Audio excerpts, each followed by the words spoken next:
हजरत अबू दुजाना यूं खड़े हैं जंगे उहद में, ऐसे पर बिछाए हुए, यूं सामने हुजूर है, पीछे कुफार, और अपनी कमर को हुजूर के सामने कर दिया और हुजूर को पकड़ लिया। वाह क्या मंजर कशी है ये। फरिश्ते भी वारी वारी जा रहे होंगे इस मंजर को देखकर। जिब्रील भी ये ख्वाहिश कर रहे होंगे काश अबू दुजाना की जगह पर मैं होता।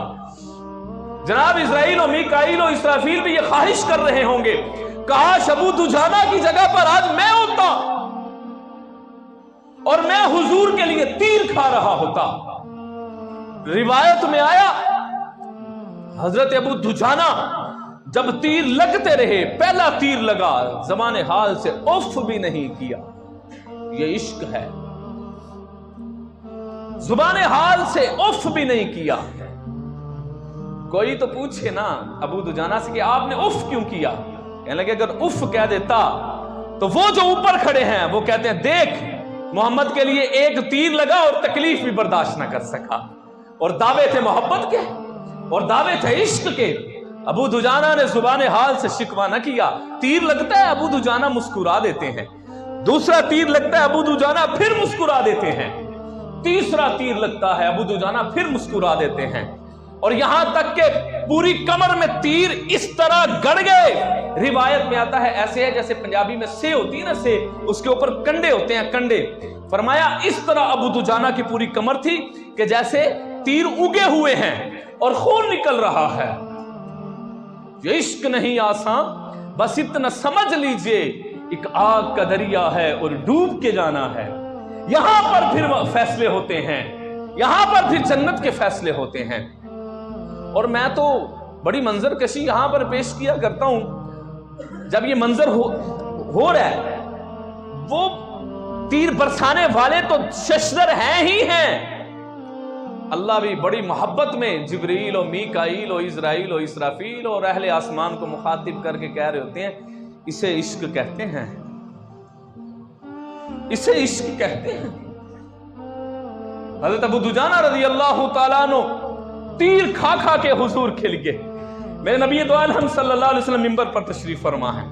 आपने अपनी तलवार मुबारक को उठाया, आपने फरमाया कौन इसका हक अदा करेगा,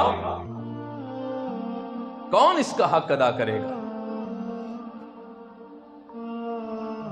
उनमें से तीन शख्सियात बिल्कुल सामने खड़ी हुई। एक को आज तारीख आदिल हुक्मरान खलीफा सानी जनाब उमर फारूक रजी अल्लाह अन्हु के नाम से याद करती है। दूसरे हजरत जुबैर रजी अल्लाह अन्हु जो आपकी फुफोजाद हैं, आपकी फुफो के बेटे हैं, वो खड़े हुए। आपने फरमाया कौन इस तलवार को पकड़ेगा और कौन इसका हक अदा करेगा। तीनों खड़े हुए। नबी करीम सल्लल्लाहु अलैहि वसल्लम ने जनाब उमर को भी तलवार नहीं दी, आपने इस मौके पर जनाब जुबैर को भी तलवार नहीं दी, आपने हजरत अबू दुजाना को तलवार दी है।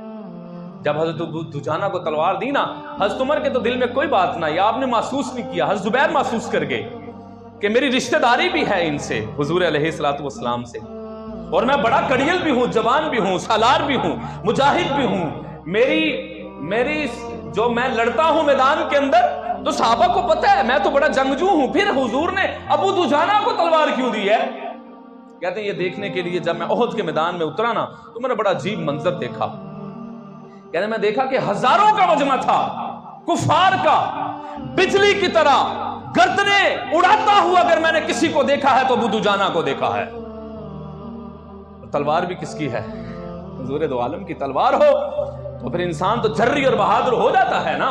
जिसको हुजूर का एक बाल मुबारक मिल जाए उसकी बहादुरी का ये आलम है, होता है कि तारीख उसको खालिद इब्ने वलीद कहते हैं, उसको सैफुल्लाह कहा जाता है, और जिसके हाथ में हुजूर की तलवार आ जाए। जुबैर कहते हैं ये मैं देखने के लिए मैं अबू दुजाना के पीछे पीछे था कि अबू दुजाना करते क्या है, हुजूर ने क्यों इनका इंतखाब किया है। हज़रत अबू दुजाना रज़ी अल्लाह तआला जब तलवार लेकर आप जा रहे हैं और वहां पर आपने देखा जब आपने काफिरों की गर्दनों को उड़ाया ना तो वहां पर कुछ खवातीन थी और वो अहले कुरैश को, कुफार को मुसलमानों के खिलाफ जंग के लिए उभार रही थी, अशार बोल बोल के, गाने गा गा के, जंगी जो गाने थे वो गा गा के उनको जंग के लिए तैयार करके मैदान के अंदर भेज रही थी।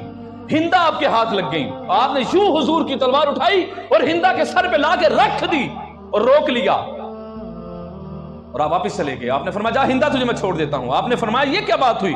یہ تو میدان جنگ میں جو عورت نہیں آئے اس کو چھوڑنے کا حکم تھا زندہ, یہ تو میدان جنگ میں اتر آئی تھی, اس کو کیوں چھوڑ دیا؟ ابو دجانہ نے کیا کہا؟ ہائے قربان جاؤ, اگر آپ کے دل دھڑکیں تو دھڑکن کو سبحان اللہ میں بدل دیجیے گا.